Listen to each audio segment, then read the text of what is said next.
Monopoly. The game and corporations. Not everyone played or enjoyed playing Monopoly, the board game, in their childhood. The game that could last for days, needed strategy and a want for money and property, a proper primer for the game of life you would have to play in later years. A banker in charge of all the money. They get to be the controller, the one who holds it all. How many of you liked being the banker?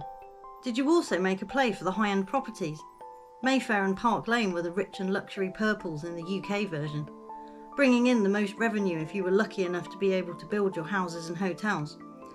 But what the game doesn't teach you, obviously, is any shred of reality about how it actually works in the real world. And why should it? It's just a game after all. Maybe it would help people to understand how strange it gets in the real world though, if it was closer to the truth. When at first it seems like a normal setup, with normal rules, like in the game. But if the banker halfway through the game suddenly decided you owed loads in interest, and they could decide that rate of interest, it would change the game a bit, wouldn't it?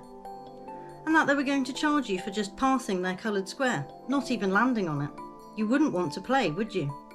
Because it would become obvious that the banker, or your opponent, was in fact doing everything they could think of to make sure they could take more from you than you can make. In real life, the systems in place are just obstacles that your opponent has placed there to hold you up, slow you down, and sidetrack you altogether. As we are seeing now in the economic landscape, they found a way to do a power move. I'll explain the chain as I see it, as I believe it's been with us for a while, but stepped up a gear when the pandemic rolled out. The first lockdown targeted small and family businesses, allowing franchises and corporation chains to remain open, then dishing out loads of money in loans, which would be payable, with interest, and would help later when they needed to move things along, either to tie people into new rules or to take them out of the equation. Changes in other local and national rules within the lockdown also screwed many, having to prepare for business, then be told at the last minute the rules had changed, allowing more cost and expenditure before they pulled the plug, coming down heavy-handed on those who tried to take a stand, imposing fees and fines. So much money being made from the misery of the country, and being funnelled where? Not back into the country, by any means.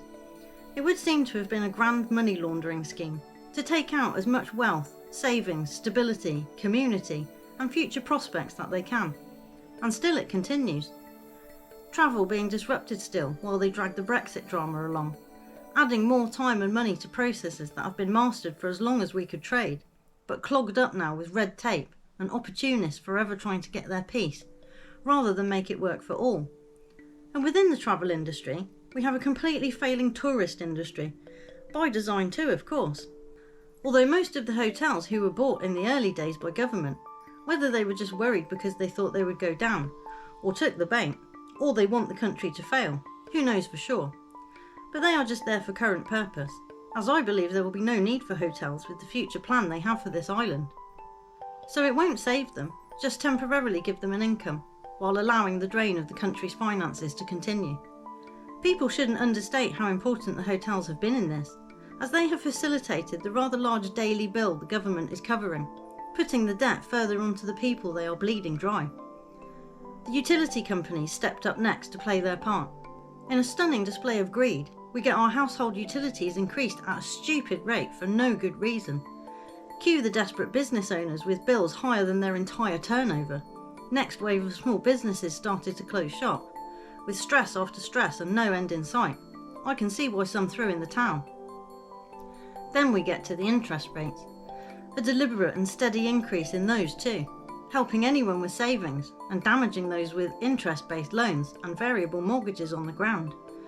Now, after years of uncertainty, possibly grief and loss, losing your business and being unemployed, you then have to contend with losing your home, or at least having the thought of that being thrust at you constantly.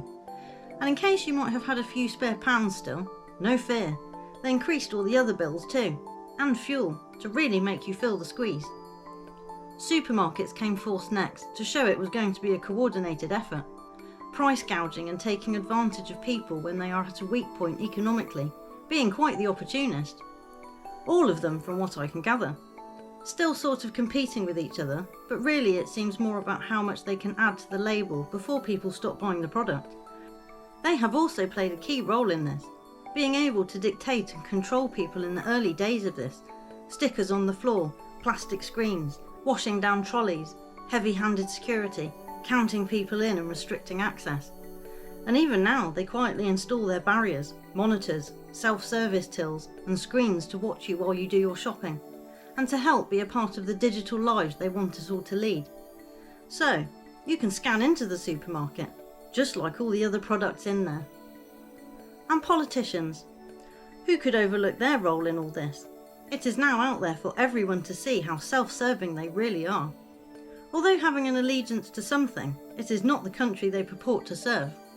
We have all been terribly misled over the years and duped into believing the setup in democracy and the rule of law.